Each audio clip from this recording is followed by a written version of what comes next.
ನೀವು ನಂಬಲಿಕ್ಕಿಲ್ಲ, BBMP ವ್ಯಾಪ್ತಿಯಲ್ಲಿ ಸುಮಾರು 23,000ಕ್ಕೂ ಹೆಚ್ಚು, 50 ಯೂನಿಟ್ಗಳಿಗೂ ಹೆಚ್ಚು ಯೂನಿಟ್ಗಳನ್ನು ಹೊಂದಿರತಕ್ಕಂಥ ಅಪಾರ್ಟ್ಮೆಂಟ್ಸ್ ಇರ್ತಕ್ಕಂಥ 23,000 ಅಪಾರ್ಟ್ಮೆಂಟ್ಸ್ ಇದೆ. 50 ಯೂನಿಟ್ಗಳಿಗಿಂತ ಹೆಚ್ಚು ಯೂನಿಟ್ ಇರ್ತಕ್ಕಂಥ ವಾಲ್ಮೀಕಿ ಹಗರಣ 187 ಕೋಟಿ ಸ್ವತಃ ಹಣಕಾಸು ಸಚಿವರ ಖಾತೆಯನ್ನು ಹೊಂದಿರತಕ್ಕಂಥ ಮುಖ್ಯಮಂತ್ರಿಗಳು ಅವರ ಗಮನಕ್ಕೆ ಬರದೆ ಹಣಕಾಸು ಸಚಿವರು 187 ಕೋಟಿ ರೂಪಾಯಿ ಬೃಹತ್ ಹಣ ಬೇರೊಂದು ರಾಜ್ಯದ ಬೇರೊಂದು ಖಾಸಗಿ ಬ್ಯಾಂಕ್ನ ಖಾಸಗಿ ವ್ಯಕ್ತಿಗಳ ಅಕೌಂಟ್ಗಳಿಗೆ ಟ್ರಾನ್ಸ್ಫರ್ ಆಗುತ್ತಲ್ಲಿ ಯಾರು ನಂಬಲಿಕ್ಕೆ ಸಾಧ್ಯ ಇಲ್ಲ. ನನ್ನ ಹೋರಾಟಕ್ಕೆ ದೊಡ್ಡ ಒಂದು ಜಯ ಸಿಕ್ತು. ಉಚ್ಚ ನ್ಯಾಯಾಲಯ ಒಂದು ಆದೇಶ ಮಾಡುತ್ತೆ, KMC ಆಕ್ಟ್ಗೆ ತಿದ್ದುಪಡಿ ಮಾಡಬೇಕು ಅಂತೇಳಿ ಆದೇಶ ಮಾಡುತ್ತೆ. ಅದಕ್ಕೆ ನನಗೆ ಪೂರ್ತಿಯಾಗಿ ಸಹಕಾರ ಕೊಟ್ಟವರು ಆಗ 2013ರಲ್ಲಿ ನಮ್ಮ ಜಗದೀಶ್ ಶೆಟ್ಟರ್ ಸರ್ಕಾರದ ಅಂತಿಮ ದಿನಗಳಲ್ಲಿ ಕೊನೆಯ ಕ್ಯಾಬಿನೆಟ್ ಮೀಟಿಂಗ್ನಲ್ಲಿ ಈ ಒಂದು ವಿಷಯವನ್ನು ತಂದು ನಮಗೆ ಜಯವನ್ನು ಕೊಡಿಸ್ಕೊಟ್ಟಂಥವ್ರು ಸುರೇಶ್ ಕುಮಾರ್ ಅವರು ಕಾನೂನು ಸಚಿವರಾಗಿದ್ದು, ಅದಕ್ಕೆ ನನಗೆ ತುಂಬ ದೊಡ್ಡ ಮಟ್ಟದಲ್ಲಿ ಸಹಾಯ ಮಾಡಿದಂಥವ್ರು BN ವಿಜಯಕುಮಾರ್, ನಮ್ಮ ದಿವಂಗತ ಜಯನಗರದ ಶಾಸಕರಾಗಿದ್ದು, ನನ್ನ ಭಾರತೀಯ ಜನತಾ ಪಾರ್ಟಿ ಕರ್ಕೊಂಡು ನನ್ನ ಗುರು ನಾನು ದೂರನ್ನು ಆಧರಿಸಿ ಇವತ್ತು ನಾಗೇಂದ್ರ ಅವ್ರನ್ನ ಅರೆಸ್ಟ್ ಮಾಡಿರ್ತಕ್ಕಂಥದ್ದು ಅದರ ಪರಿಣಾಮವಾಗಿ ಅವರು ಇವತ್ತು ಅವರ ಸಚಿವ ಸ್ಥಾನಕ್ಕೆ ರಾಜೀನಾಮೆ ಕೊಡುವಂಥ ಕೆಲಸ ಆಗಿರ್ತಕ್ಕಂಥದ್ದು. ಹಾಗೆ ಅಧಿಕಾರಿಗಳ ಬಂಧನ ಆಗಿರ್ತಕ್ಕಂಥದ್ದು. ನಾಡಪ್ರಭು ಕೆಂಪೇಗೌಡರು ಅವರಿಗೆ ಬೆಂಗಳೂರನ್ನು ನಿರ್ಮಾಣ ಮಾಡಲಿಕ್ಕೆ ಸಹಾಯ ಮಾಡಿದಂಥ ವ್ಯಕ್ತಿ ಯಾರು ಅಂತಂದರೆ ಅಚ್ಯುತರಾಯನ ಕೊನೆಯ ಸಹೋದರ ಶ್ರೀಕೃಷ್ಣ ದೇವರಾಯರಿಗೆ ಮಲ ಸಹೋದರ. ಅವರ ಒಂದು ಸಹಕಾರದಿಂದನೇ ಅವರಿಗೆ ಅಚ್ಯುತರಾಯರು ಬೆಂಗಳೂರಿನ 12 ಹೋಬಳಿಗಳನ್ನು ಜಾಗೀರಾತು ಕೊಟ್ಟು 50,000 ಪಗೋಡಗಳನ್ನು ಅವರಿಗೆ ದಾನವಾಗಿ ಕೊಟ್ಟು, ಇದರಲ್ಲಿ ನೀವು ನಗರವನ್ನು ನಿರ್ಮಾಣ ಮಾಡಬೇಕು ಅವ್ರಿಗೆ ಕೊಟ್ಟು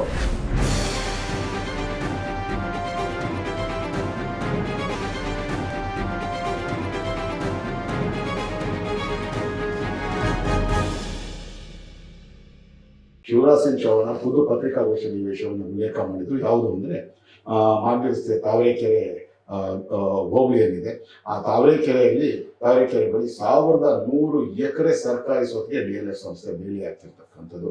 ರಾಜಾರಾಣಿ ಎಸ್ಟೇಟ್ ಅಂತಾನೆ ಕರೀತಾರೆ. ಅಲ್ಲಿ ಬಹಳ ಹಳೆಯದಾದಂಥ ಒಂದು ಅರಮನೆ, ಸಣ್ಣ ಅರಮನೆ ಕೂಡ ಇದೆ. ಅದು ಆ ಜಾಗವನ್ನ ಇವತ್ತು DLF ಸಂಸ್ಥೆ ಒತ್ತುವರಿ ಮಾಡ್ಕೊಂಡು ಹೋದ್ರೆ ಸಂಪೂರ್ಣ DLF ಅಂತಾನೆ ಬೋರ್ಡ್ಗಳನ್ನ ಕೂಡಿ ಆಚೆ ಕಾಂಪೌಂಡ್ ಹಾಕೊಂಡಿರ್ತಕ್ಕಂಥದ್ದು. ಈ ಒಂದು ಪ್ರಕರಣವನ್ನು ಕೂಡ ನಾನು ದಾಖಲು ಮಾಡಿದ್ದೀನಿ. ಅದು ಕೂಡ ತಾರ್ಕಿಕ ಅಂತ್ಯಕ್ಕೆ ಬರ್ತಾ ಇರುವಂಥದ್ದು.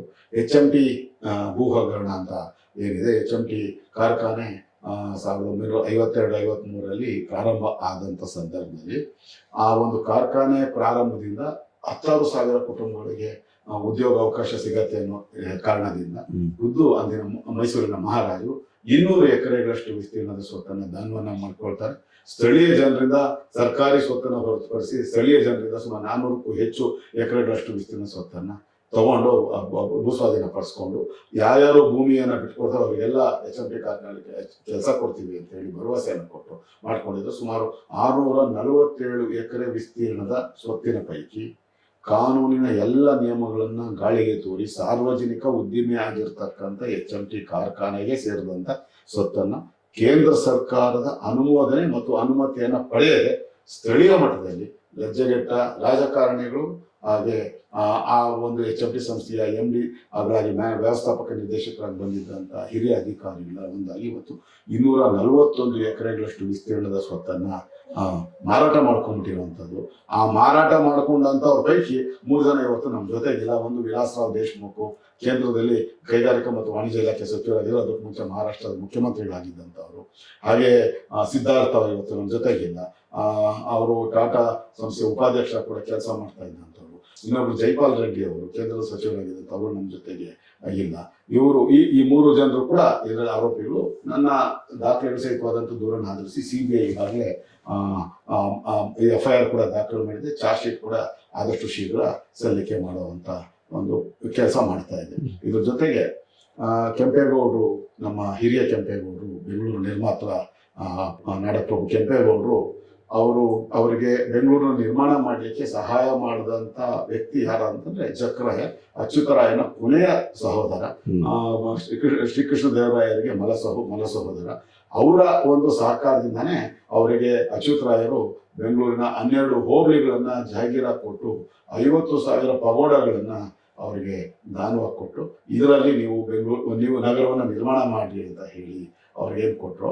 ಆ ಬೆಂಗಳೂರನ್ನ ನಿರ್ಮಾಣ ಮಾಡಿದ ನಂತರ 1937ರಲ್ಲಿ ಬೆಂಗಳೂರು ಮಹಾನಗರದ ನಿರ್ಮಾಣ ಆದ ನಂತರ ಆಗಿನ 9 ಚದರ ಕಿಲೋಮೀಟರ್ ವ್ಯಾಪ್ತಿಯ ನಗರವನ್ನ ನಿರ್ಮಾಣ ಮಾಡಿದ ನಂತರ ಅವರು ನಿರ್ಮಾಣ ಮಾಡಿದಂತ ಮೊದಲ ಕೆರೆ ಬೆಂಗಳೂರಿಗೆ ಅಗತ್ಯವಾಗಿದ್ದಂತ ಮೊದಲ ಕೆರೆ ಅದು ಜಕರಾಯನ ಕೆರೆ. ಅದು ಆ ಜಕರಾಯನ ಕೆರೆ, ಅದು ಅನಂತರ ಅವರ ಕುಲದೇವಿ ಮತ್ತು ಅವರ ತಾಯಿಯವರ ಹೆಸರಿನ ಕೆಂಪಾಂಬುದಿ ಕೆರೆ ಕಟ್ತಾರೆ. ಅವರ ಪಟ್ಟದ ರಾಣಿ ಶ್ರೀಮತಿ ಹೆಸರು ಚೆನ್ನಮ್ಮನ ಕೆರೆಯನ್ನು ನಿರ್ಮಾಣ ಮಾಡ್ತಾರೆ.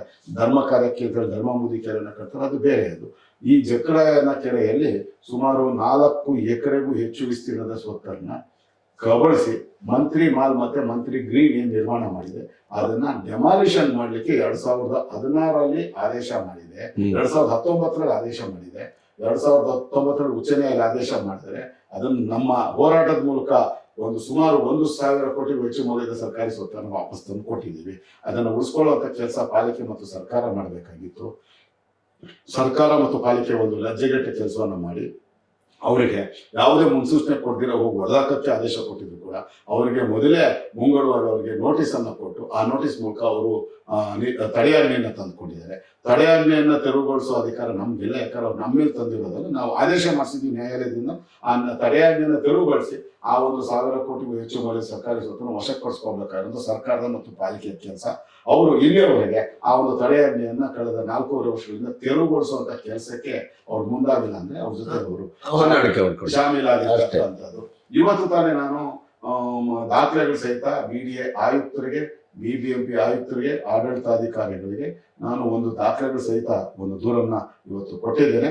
ಏನು ಅಂತಂದ್ರೆ ದಯಾನಂದ ಸಾಗರ್ ಕಾಲೇಜ್ ಕುಮಾರಸ್ವಾಮಿ ಬೆಳವಣಿಗೆ ಇರ್ತಕ್ಕಂಥ ನಗರದ ಪ್ರತಿಷ್ಠಿತ ಕಾಲೇಜು, ಅದಕ್ಕೆ ಹೊಂದ್ಕೊಂಡಂಗಿರ್ತಕ್ಕಂಥ 4 ಎಕರೆ 10 ಗುಂಟೆ ಜಾಗವನ್ನ ತುಂಬಾ ದೊಡ್ಡ ಅಧಿಕಾರಿ ರಾಜೇಂದ್ರ ಪ್ರಸಾದ್ ಅಂತ ಪರಮ ಭ್ರಷ್ಟ KS ಅಧಿಕಾರಿಯ ಕೃಪಾಶೀರ್ವಾದದಿಂದ HS ಹರಿಕೃಷ್ಣ ಅನ್ನೋ ಒಬ್ಬ ಸರ್ಕಾರಿ ನೆಲಗಳನ್ನ ಕಾಂಪೌಂಡ್ ಹಾಕೊಂಡಿರ್ತಕ್ಕಂಥದ್ದು ಪಾರ್ಕ್ ನಿರ್ಮಾಣ ಮಾಡ್ಲಿಕ್ಕೆ ಅಂತ ಹೇಳಿ ಇಟ್ಟಿದ್ದಂತ 3 ಎಕರೆ ಜಾಗ ಸೇರಿ bank officers and officials house building cooperative ಸೊಸೈಟಿಗೆ ಬೆಂಗಳೂರು ಅಭಿವೃದ್ಧಿ ಪ್ರಾಧಿಕಾರ ಹಸ್ತಾಂತರ ಮಾಡಿದ್ದಂತ 1 ಎಕರೆ 30 ಗುಂಟೆ ಜಾಗ ಸೇರಿದಾಗೆ 4 ಎಕರೆ 10 ಗುಂಟೆ ಜಾಗಕ್ಕೆ ರಾಜಾರೋಷವಾಗಿ ಕಾಂಪೌಂಡ್ ಹಾಕೊಂಡು ಕಂದಾಯ ಸಚಿವರಾಗಿದ್ದಂತ R ಅಶೋಕ್ ಅವರು ಈ ಸ್ವತ್ತನ್ನ ಖಾತೆ ರದ್ದು ಮಾಡಿ ಈ ಸ್ವತ್ತನ್ನ ಪಾಲಿಕೆ ವಶಕ್ಕೆ ತಗೊಳ್ಳಿ BDAಯಿಂದ ಅಂತ ಹೇಳಿ ಆದೇಶ ಮಾಡಿದ್ರು ಕೂಡ ಅದನ್ನೆಲ್ಲ ಕಡೆಗಣಿಸಿ ಇವತ್ತು ಸುಮಾರು ಹೇಗಂದ್ರೂ 300ರಿಂದ 400 ಕೋಟಿ ರೂಪಾಯಿಗೂ ಹೆಚ್ಚು ಮೌಲ್ಯದ ಸರ್ಕಾರಿ ಸ್ವತ್ತದು.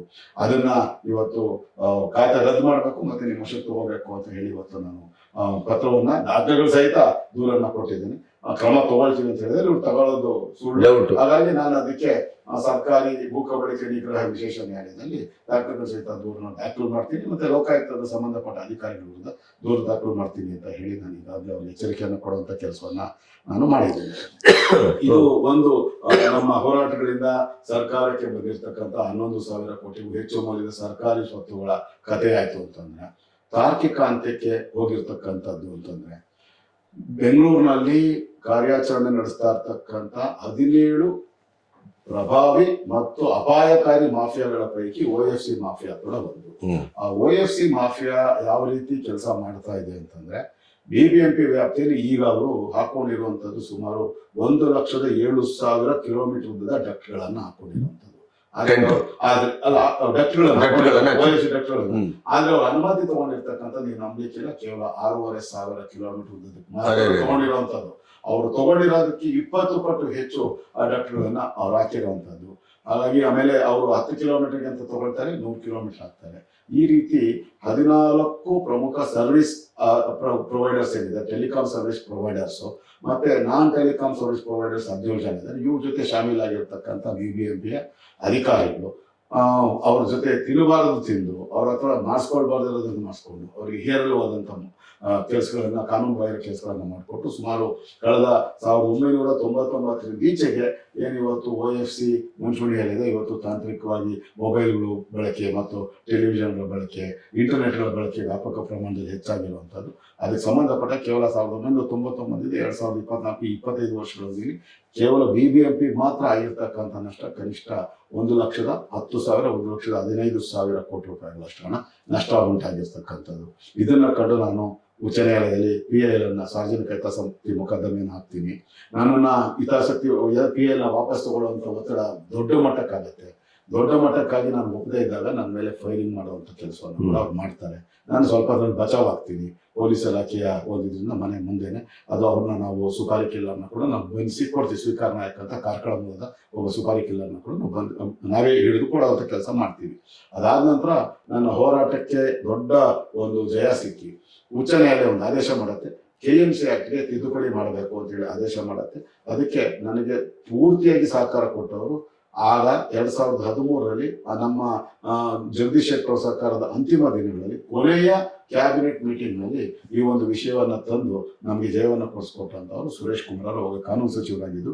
ಅದಕ್ಕೆ ನನಗೆ ತುಂಬಾ ದೊಡ್ಡ ಮಟ್ಟದಲ್ಲಿ ಸಹಾಯ ಮಾಡಿದಂಥವ್ರು BN ವಿಜಯ್ ಕುಮಾರ್, ನಮ್ಮ ದಿವಂಗತ ಜಯನಗರದ ಶಾಸಕರಾಗಿದ್ದಂಥವ್ರು, ನನ್ನ ಭಾರತೀಯ ಜನತಾ ಪಾರ್ಟಿ ಕಳ್ಕೊಂಬಂದಂತ ನನ್ನ ಗುರುಗಳು. ಅವತ್ತು KMC ಕಾಯ್ದೆಗೆ ತಿದ್ದುಪಡಿಯಾಗಿ ಸೆಕ್ಷನ್ 58 ಮತ್ತು ಸೆಕ್ಷನ್ 423ಕ್ಕೆ ತಿದ್ದುಪಡಿಯಾಗಿ ಅಲ್ಲಿ ತನಕ ಇದು ರಸ್ತೆ ಅಗೆತದ ಶುಲ್ಕ ಅಂತ ಇದ್ದಿದ್ದು ಸರ್ಕಾರಿ ಇದು ನೆಲಬಾಡಿಗೆ ಅಂತ ಆಯ್ತು. ಕೇವಲ 14 ರೂಪಾಯಿ 50 ಪೈಸೆ ಪ್ರತಿ ಮೀಟರ್ ಇದ್ದಂತ ಒಂದು ರಸ್ತೆ ಅಗೆತದ ಶುಲ್ಕ ಇವತ್ತು ನೆಲಬಾಡಿಗೆ ಹೆಸರಿನಲ್ಲಿ 850 ರೂಪಾಯಿಗಾಯಿತು. 15 ವರ್ಷಗಳ ಅವಧಿಯಲ್ಲಿ 1999 2014ರ ಅವಧಿ 15 ವರ್ಷಗಳ ಅವಧಿಗೆ ರಸ್ತೆ ಅಗೆತದ ಶುಲ್ಕದ ಮೂಲಕ ಈ ಒಂದು 14 ಟೆಲಿಕಾಂ ಸರ್ವಿಸ್ ಪ್ರೊವೈಡರ್ಸ್ ಸಂಸ್ಥೆಗಳು, ಏರ್ಟೆಲ್ ಸೇರಿದಾಗೆ, ಇದು BSNL ಸೇರಿದಾಗೆ, ರಿಲಯನ್ಸು, RJL, ಟಾಟಾ, ವೋಡಾಫೋನ್ ಈ ತರ ಎಲ್ಲ ಸೇರಿದ, ಸ್ಪೈಸ್ ಎಲ್ಲ ಸೇರಿದಾಗೆ ನಾವು ಪಾವತಿ ಮಾಡಿದ್ದಂಥದ್ದು ಕೇವಲ 21 ಕೋಟಿ 15 ವರ್ಷಕ್ಕೆ. ಒಂದೇ ಒಂದು ವರ್ಷಕ್ಕೆ ಈ ಕಾನೂನಿಗೆ ತಿದ್ದುಪಡಿ ತಂದು ಪರಿಣಾಮಕಾರಿಯಾಗಿ OFCಗೆ ಸಪರೇಟ್ ಪ್ರತ್ಯೇಕವಾದಂಥ ಘಟಕವನ್ನು ನಿರ್ಮಾಣ ಮಾಡಿ ಅದಕ್ಕೆ ಪ್ರತ್ಯೇಕವಾದಂಥ ಮುಖ್ಯ ಅಭಿಯಂತರನ್ನ ನಾನು ಪಾಲಿಕೆ ಆಯುಕ್ತನಾಗಿ, ಪಾಲಿಕೆ ಆಡಳಿತ ಪಕ್ಷದ ನಾಯಕನಾಗಿದ್ದಾಗ ಅದನ್ನು ನಿಯೋಜನೆ ಮಾಡುವಂಥದ್ದು ಯಶಸ್ವಿ ಆಗಿದ್ದರಿಂದ ಒಂದೇ ಒಂದು ವರ್ಷಕ್ಕೆ 358 ಕೋಟಿ ಲಾಭ ಬಂತು. BBMPಗೆ 2ನೇ ದೊಡ್ಡ ಆದಾಯದ ಮೂಲ ಯಾವುದು ಅಂತೇಳಿ ನಾನು ದಾಖಲೆಗಳ ಸಹಿತ ತೋರಿಸ್ಕೊಡುವಂಥ ಕೆಲಸ ಮಾಡಿದೆ. ಅದಾದ ನಂತರ ನಮ್ಮ ಅವಧಿ ಮುಗಿಯಿತು, ಅದನ್ನ ಮುಂದುವರ್ಸ್ಕೊಂಡು ಹೋಗ್ಬೇಕಾಗಿತ್ತು. ಆ 1 ವರ್ಷ ಮಾಡಿದಂಥ ಯಶಸ್ಸು 4ನೇ ವರ್ಷದ ತಿರುಗಿ ಆಯ್ತಾ ಪ್ರಕಾರ ಅದೇ ಅಧಿಕಾರಿಗಳು ಅವ್ರ ಜೊತೆ ಶಾಮೀಲಾಗಿ ಮಾಡ್ಕೊಂಡು ಬರ್ತಾ ಇರ್ತಕ್ಕಂಥದ್ದು. ಇದು ಒಂದಾಯ್ತು ಅಂತಂದ್ರೆ ನೀವು ನಂಬಲಿಕ್ಕಿಲ್ಲ, BBMP ವ್ಯಾಪ್ತಿಯಲ್ಲಿ ಸುಮಾರು 23,000ಕ್ಕೂ ಹೆಚ್ಚು 50 ಯೂನಿಟ್ಗಳಿಗೂ ಹೆಚ್ಚು ಯೂನಿಟ್ಗಳನ್ನು ಹೊಂದಿರತಕ್ಕಂಥ ಅಪಾರ್ಟ್ಮೆಂಟ್ಸ್ ಇರ್ತಕ್ಕಂಥದ್ದು. 23,000 ಅಪಾರ್ಟ್ಮೆಂಟ್ಸ್ ಇದೆ, 50 ಯೂನಿಟ್ಗಳಿಗಿಂತ ಹೆಚ್ಚು ಯೂನಿಟ್ಗಳು ಇರ್ತಕ್ಕಂಥದ್ದು. ಅದರ ಜೊತೆಗೆ 3,856 IT ಕಂಪ್ನೀಸ್ ಇದೆ, 93 ಇದು ಟೆಕ್ ಪಾರ್ಕ್ಸ್ ಇದೆ, ಆಮೇಲೆ 103 ಬಯೋಟೆಕ್ನಾಲಜಿ ಸಂಸ್ಥೆಗಳಿದೆ, ಸುಮಾರು 1,10,000 ಇಂಡಸ್ಟ್ರಿಯಲ್ ಬಿಲ್ಡಿಂಗ್ಸ್ ಇದೆ, ಕೈಗಾರಿಕಾ ಕಟ್ಟಡಗಳಿದೆ, ಸುಮಾರು 13,000ಕ್ಕೂ ಹೆಚ್ಚು PG ಕಟ್ಟಡಗಳಿದೆ. ಹಾಗೆ ಸ್ಟಾರ್ ಹೋಟೆಲ್ಸ್ ಸುಮಾರು ಅಂದರೆ 2 ಸ್ಟಾರ್ಗಿಂತಲೂ ದೊಡ್ಡದಾಗಿರ್ತಕ್ಕಂಥದ್ದು, OCCC ತಗೊಳ್ಳುವಂಥದ್ದು ನಮ್ಮಲ್ಲಿ ಸುಮಾರು 2,300ಕ್ಕೂ ಹೆಚ್ಚು ಇದಿದೆ, ಸುಮಾರು 2,600ಕ್ಕೂ ಹೆಚ್ಚು ಸೂಪರ್ ಸ್ಪೆಷಾಲಿಟಿ ಹಾಸ್ಪಿಟಲ್ಸ್ ಮತ್ತು ನರ್ಸಿಂಗ್ ಹೋಮ್ಗಳಿದೆ. ಈ ರೀತಿ ಹೇರಳವಾದಂಥ ಬೃಹತ್ ಕಟ್ಟಡಗಳಿರ್ತಕ್ಕಂಥ ಬೆಂಗಳೂರು ಮಹಾನಗರದಲ್ಲಿ ಕಳೆದ ಅಧಿವೇಶನದಲ್ಲಿ ಸ್ವತಃ ಸಿದ್ದರಾಮಯ್ಯನವರು ತಪ್ಪಲ್ಲ, ಸಿದ್ದರಾಮಯ್ಯನವರ ಕೈನಲ್ಲಿ ಏನು BDA ಮತ್ತು BBMP ಅಧಿಕಾರಿಗಳು ತಪ್ಪು ಹೇಳಿಸಿದ್ರು, BBMP ವ್ಯಾಪ್ತಿ ಮತ್ತು BDA ವ್ಯಾಪ್ತಿನಲ್ಲಿ ಬಿಡುಗಡೆ ಮಾಡಿರ್ತಕ್ಕಂಥ OCಗಳ ಸಂಖ್ಯೆ, ಆಕ್ಯುಪೆನ್ಸಿ ಸರ್ಟಿಫಿಕೇಟ್ಗಳ ಸಂಖ್ಯೆ 1,694 ಅಂತ ಹೇಳ್ತಾರೆ. ಇನ್ನು ಮಿಕ್ಕಿದ್ದಾಗಿದ್ರೆ ಎಲ್ಲ ಅನಧಿಕೃತ ಕಟ್ಟಡಗಳು ಅಂತ ಆಯ್ತು. ಇಷ್ಟು ಅನಧಿಕೃತ ಕಟ್ಟಡಗಳಿರುವಾಗ ನೀವು ನಂಬಲಿಕ್ಕಿಲ್ಲ, ಒಬ್ಬ ಜಂಟಿ ನಿರ್ದೇಶಕ ಒಬ್ಬ ಹೇಳ್ತಾನೆ, ಟೌನ್ ಪ್ಲಾನ್ ನಗರೋಜನೆ ಇಲಾಖೆಯವರು ನಮ್ಮ ಹತ್ರ ಮಾತಾಡ್ತಾ, ನಾವೆಲ್ಲ ಟ್ರಾಫಿಕ್ ಪೊಲೀಸರು ಇದ್ದಂಗೆ ಅಥವಾ ಹೇಳ್ತಾರೆ, ಟ್ರಾಫಿಕ್ ಪೊಲೀಸರು ಉದಾಹರಣೆ ಕೊಡಬಾರ್ದಾಗಿತ್ತಂತ ಕೊಡ್ತಾನೆ. ಅವರು ಸ್ಪಾಟ್ ಫೈನ್ ಕಟ್ತೀನಿ ಅಂದರೆ ಕೃಷ್ಣನ್ ಲೆಕ್ಕದ ಪುಸ್ತಕ ಓಪನ್ ಮಾಡ್ತಾರೆ, ನಾವು ಕೋರ್ಟ್ಗೆ ಹೋಗಿ ಫೈನ್ ಕಟ್ತೀವಿ ಅಂತಂತಂದ್ರೆ ಅವನು ರಾಮನ್ ಲೆಕ್ಕದ ಪುಸ್ತಕ ಓಪನ್ ಮಾಡ್ತಾರೆ. ಹಾಗೆ ನಾವು ಒರಿಜಿನಲ್ ಎಷ್ಟು ಕಟ್ಟಬೇಕೋ ಅಷ್ಟು ಅಮೌಂಟ್ ಕಟ್ತೀವಿ ಅಂತಂದ್ರೆ ಒರಿಜಿನಲ್ OC ಕೊಡ್ತೀವಿ, ನಾವು ಕೇಳಿದಷ್ಟು ಹಣ ಕೊಡ್ತೀವಿ ಅಂತಂದ್ರೆ ನಾವು ಡೂಪ್ಲಿಕೇಟ್ OC ಕೊಡ್ತೀವಿ ಅನ್ನೋ ಮಾತನ್ನು ಹೇಳ್ತಾರೆ. ನನ್ನ ದೂರನ್ನ ಆಧರಿಸಿ ಆಗ BMTFನ ಅಪರ ಪೊಲೀಸ್ ಮಹಾನಿರ್ದೇಶಕರಾಗಿದ್ದಂಥ ಸುನೀಲ್ ಕುಮಾರ್ ಅವರ ನಂತರ ಅವರು ಪೊಲೀಸ್ ಆಯುಕ್ತರಾಗಿ ಕೆಲಸ ಮಾಡ್ತಾರೆ. ನಂತರ ಈಗಲೂ ಕೂಡ DCP ಆಗಿದ್ದ ದೇವರಾಜ್ ಅವರು ಒಳ್ಳೆ ಪ್ರಾಮಾಣಿಕ ಅತ್ಯಂತ ಪರಿಣಾಮಕಾರಿ ಕೆಲಸ ಮಾಡುವಂಥ ಅಧಿಕಾರಿ. ಅವತ್ತು BMTFನ SP ಆಗಿರ್ತಾರೆ. ಅವರಿಬ್ಬರು ನನ್ನ ದೂರನ್ನು ಆಧರಿಸಿ, ನಾನು ಕೊಟ್ಟಂಥ ಮಾಹಿತಿಯನ್ನು ಆಧರಿಸಿ 6 ಜನನ್ನ ಖುದ್ದಾಗಿ ನಕಲಿ OCCCಗಳನ್ನ ಮುದ್ರಣ ಮಾಡ್ತಾ ಇದ್ದಂಥ BBMP ಅಧಿಕಾರಿಗಳನ್ನ ಅವರು ಅರೆಸ್ಟ್ ಮಾಡಿ ಅವರು ವಶಕ್ಕೆ ಪಡೆಯುವಂಥ ಕೆಲಸ ಮಾಡ್ತಾರೆ. ಇನ್ನೊಬ್ಬರು ವೀರಗೌಡ ಪಾಟೀಲ್ ಅಂತ ಹೇಳಿ ಪಾಲಿಕೆ ಆಯುಕ್ತರ ಸಹಿಯನ್ನ ನಕಲು ಮಾಡಿ 49 ಕೋಟಿ 60 ಲಕ್ಷ ರೂಪಾಯಿ ಹಣವನ್ನು ಅವರೇ ಕಬಳಿಸ್ಬಿಟ್ಟಿದ್ರು. ನನ್ನ ದೂರನ್ನು ಆಧರಿಸಿ ಎಲ್ಲ ದಾಖಲೆಗಳು ಕೊಟ್ಟ ನಂತರ ಅವರಿಗೆ 7 ವರ್ಷಗಳ ಶಿಕ್ಷೆಯನ್ನ ನ್ಯಾಯಾಲಯ ಘೋಷಣೆ ಮಾಡಿರ್ತಕ್ಕಂಥದ್ದು. ಕೃಷಿ ಭಾಗ್ಯ ಹಗರಣ, ರೈತರ ಹೆಸರಿನಲ್ಲಿ ಪ್ರಮಾಣ ವಚನ ಸ್ವೀಕರಿಸಿದಂಥ ಸಿದ್ದರಾಮಯ್ಯನವರು ಮತ್ತು ಕೃಷ್ಣ ಬೈರೇಗೌಡರು ಕಳೆದ ಅವಧಿಯಲ್ಲಿ 2016, 17, 17, 18 ಅವಧಿಯಲ್ಲಿ ಕೃಷಿ ಭಾಗ್ಯ ಯೋಜನೆಯನ್ನು ಜಾರಿಗೆ ತರ್ತೇವೆ ಅಂತೇಳಿ ಕೃಷಿ ಆಧಾರಿತ ಕೃಷಿ ಭೂಮಿಗಳಿಗೆ ಕೃಷಿ ಹೊಂಡಗಳನ್ನು ಮಳೆ ಆಧಾರಿತ ಕೃಷಿ ಭೂಮಿಗಳಿಗೆ ಕೃಷಿ ಹೊಂಡಗಳನ್ನು ನಿರ್ಮಾಣ ಮಾಡಿಕೊಡ್ತೀವಿ ಅಂತ ಹೇಳಿ ಆ ಕೃಷಿ ಹೊಂಡಗಳಲ್ಲಿ ನೀರು ಶೇಖರಣೆ ಆಗಕ್ಕೆ ಕೆಳಗಡೆ ಪಾಲಿಥೀನ್ ಶೀಟ್ ಅಳವಡಿಕೆ ಮಾಡಿಕೊಡ್ತೀವಿ, ಮತ್ತೆ ಅದು ನೀರು ಆವಿಯಾಗಿ ಹೋಗದಂಗೆ ನೆರಳು ಪರದೆಗಳನ್ನು ಹಾಕೊಡ್ತೀವಿ ಮತ್ತು ಆ ಕೃಷಿ ಹೊಂಡಗಳಿಂದ ನೀರು ಅವರ ಹೊಲಗಳಿಗೆ ತೋಟಗಳಿಗೆ ಪೂರೈಕೆ ಮಾಡಲಿಕ್ಕೆ ಪಂಪ್ ಸೆಟ್ಗಳನ್ನ ಅಳವಡಿಕೆ ಮಾಡಿಕೊಡ್ತೀವಿ. ಈ 4 ಅಂಶಗಳು ಇಟ್ಕೊಂಡು ಕೃಷಿ ಭಾಗ್ಯ ಯೋಜನೆ ಜಾರಿಗೆ ತಂದು ಕರ್ನಾಟಕ ರಾಜ್ಯದಲ್ಲಿ 2,65,300 ಕೃಷಿ ಹೊಂಡಗಳನ್ನು ನಿರ್ಮಾಣ ಮಾಡಿದ್ದೀವಿ ಅಂತೇಳಿ ಅದಕ್ಕೋಸ್ಕರ ನಾವು 1,600 ಕೋಟಿ ರೂಪಾಯಿ ಹಣ ವೆಚ್ಚ ಮಾಡಿದ್ದೀವಿ ಅಂತ ದಾಖಲೆಗಳನ್ನು ತಗೊಂಡ್ವಿ. ಆನಂತರ ಎಲ್ಲ ತಾಲೂಕುಗಳಲ್ಲಿ ನನ್ನ ಸ್ನೇಹಿತರು, ನಿಮಗೆ ಗೊತ್ತಿದೆ, ನೂರಾರು ಸಂಖ್ಯೆಯಲ್ಲಿದ್ದಾರೆ, ಎಲ್ಲ ನಮ್ಮ ಸ್ನೇಹಿತರ ಮೂಲಕ ತಾಲೂಕು ಮಟ್ಟದಲ್ಲಿ ನಾವು ಕೃಷಿ ಹೊಂಡಗಳ ಒಂದು ವಾಸ್ತವ ಚಿತ್ರಣವನ್ನು, ಛಾಯಾಚಿತ್ರಗಳನ್ನು, ವಿಡಿಯೋಗಳನ್ನು ತಗೊಂಡಾಗ, ಉದಾಹರಣೆಗೆ ಆನೇಕಲ್ ತಾಲೂಕು ಒಂದೇ, ಆನೇಕಲ್ ತಾಲೂಕಲ್ಲಿ ಸರ್ಜಾಪುರ ಹೋಬಳಿ, ಜಿಗಣಿ ಹೋಬಳಿ, ಅತ್ತಿಬೆಲೆ ಹೋಬಳಿ, ಆನೇಕಲ್ ಕಸ್ಬಾ ಹೋಬಳಿ 4 ಹೋಬಳಿಗಳಲ್ಲಿ ಅವರು ಸುಮಾರು 2,700 ಕೃಷಿ ಹೊಂಡಗಳನ್ನು ನಿರ್ಮಾಣ ಮಾಡಿದ್ದೀವಿ ಅಂತ ಕೊಟ್ಟಿದ್ರು. ನಾವು ಇಡೀ ಆನೇಕಲ್ ತಾಲೂಕಿನ 4 ಹೋಬಳಿಗಳ ಗ್ರಾಮವನ್ನು ತಲಾಶ್ ಮಾಡಿದಾಗ ಅಲ್ಲಿ ನಮ್ಗೆ ಸಿಕ್ಕಿರುವಂಥದ್ದು ಕೇವಲ 70 ಕೃಷಿ ಹೊಂಡಗಳು. ಹಾಗಾಗಿ 2,700ರಲ್ಲಿ 70. ಈ ರೀತಿ ಕೃಷಿ ಹೊಂಡಗಳ ನಿರ್ಮಾಣದಲ್ಲಿ ಸುಮಾರು 900 ಕೋಟಿಗೂ ಅಧಿಕ ಹಣ ಲೂಟಿ ಮಾಡಿದ್ರು. ಇದಕ್ಕೆ ಸಂಬಂಧಪಟ್ಟಾಗಿ ನನ್ನ ದೂರನ್ನು ಆಧರಿಸಿ CID ಇವತ್ತು FIR ದಾಖಲಿಸ್ಕೊಂಡು ಇವತ್ತು ತನಿಖೆ ಮಾಡ್ತಾ ಇರ್ತಕ್ಕಂಥದ್ದು. ಹಾಗೆ ಭದ್ರಾ ಮೇಲ್ದಂಡೆ ಯೋಜನೆಯಲ್ಲಿ ತ್ರಿಪುರಾ ಮತ್ತು ಮಣಿಪುರ ರಾಜ್ಯಗಳ ಪ್ರಧಾನ ಕಾರ್ಯದರ್ಶಿಗಳ ಸಹಿಗಳನ್ನು ನಕಲು ಮಾಡಿ ಒಬ್ಬ ಗುತ್ತಿಗೆದಾರನಿಗೆ ಕೊಡುವಂಥ ಕೆಲಸವನ್ನು MB ಪಾಟೀಲ್ ಅವರು ಮತ್ತು ಅವರ ತಂಡ ಮಾಡಿತ್ತು. ಅದಕ್ಕೆ ಸಂಬಂಧಪಟ್ಟಾಗಿ ಈಗಾಗಲೇ CIDನಲ್ಲಿ ತನಿಖೆ FIR ದಾಖಲಾಗಿದೆ.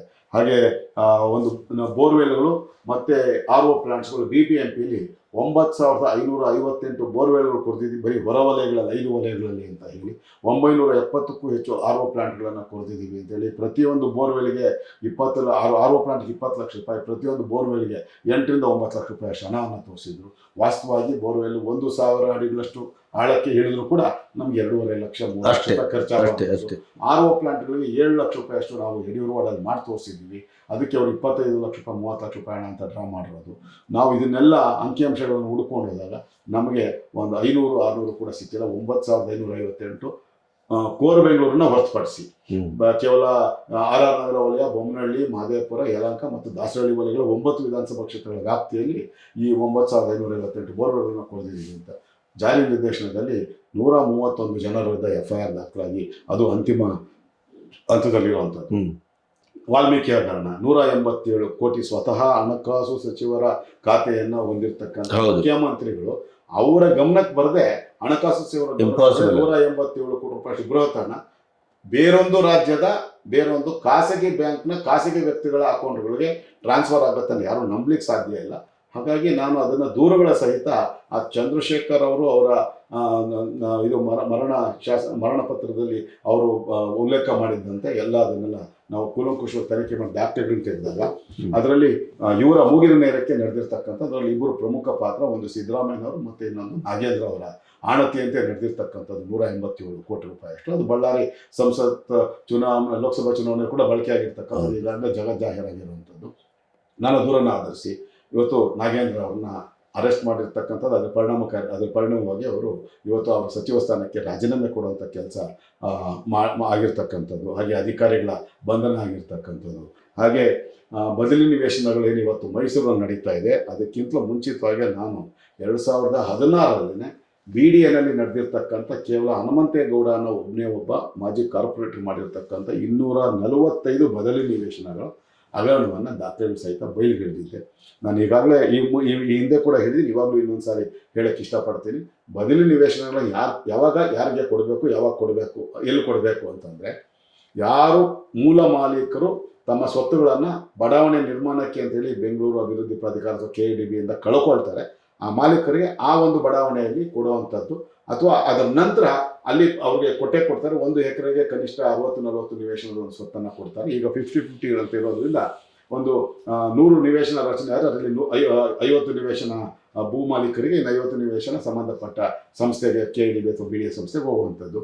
ಅದರ ಬದಲಾಗಿ ಅವರೇನಾದ್ರು ಬದಲಿ ನಿವೇಶನ ಕೇಳಿದ್ರೆ ಆ ಬಡಾವಣೆಯ ನಂತರ ರಚನೆ ಆಗುವಂತ ಬಡಾವಣೆಗಳಲ್ಲಿ ಅವ್ರಿಗೆ ಬದಲಿ ನಿವೇಶನ ಅಲ್ಲಿ ಕೊಡುವಾಗಿಲ್ಲ. ಆದ್ರೆ ಅದಕ್ಕಿಂತಲೂ ಹಿಂದೆ ರಚನೆ ಆಗಿರ್ತಕ್ಕಂಥ ಬಡಾವಣೆಗಳ ಕೊಡ್ಲಿಕ್ಕಿಲ್ಲ. ವಿಶ್ವೇಶ್ವರಯ್ಯ ಬಡಾವಣೆಗೆ ಅಂತ ಹೇಳಿ ಏನು ಭೂಮಾಲೀಕರು ಬಿಡುಗಡೆ ಆಗಿತ್ತು, ಆ ಭೂಮಾಲೀಕರಿಂದ ಕಾನೂನು ಬಾಹಿರವಾಗಿ GPAಗಳನ್ನ ಪಡ್ಕೊಂಡು ಹನುಮಂತೇಗೌಡ ಅನ್ನೋ ವ್ಯಕ್ತಿ HSR HBR ಬಡಾವಣೆಗಳು ಅಂತ ಚದುರಡಿಗೆ 25,000 30,000ಕ್ಕೂ ಹೆಚ್ಚು ರೂಪಾಯಿಗಳಿರ್ತಕ್ಕಂಥ ಬೆಲೆ ಇರ್ತಕ್ಕಂಥ ಬಡಾವಣೆಗಳಲ್ಲಿ ತಮ್ಮ ಪ್ರಭಾವವನ್ನು ಬಳಸಿ ಯಾರ್ಯಾರಿಗೆ ಏನು ಭ್ರಷ್ಟಾಚಾರದಲ್ಲಿ ಮುಂಚೂಣಿಯಲ್ಲಿದ್ದಂಥ ಅಧಿಕಾರಿಗಳನ್ನು ಇಟ್ಕೊಂಡು ಅವರು ಮಾಡಿದ್ರು.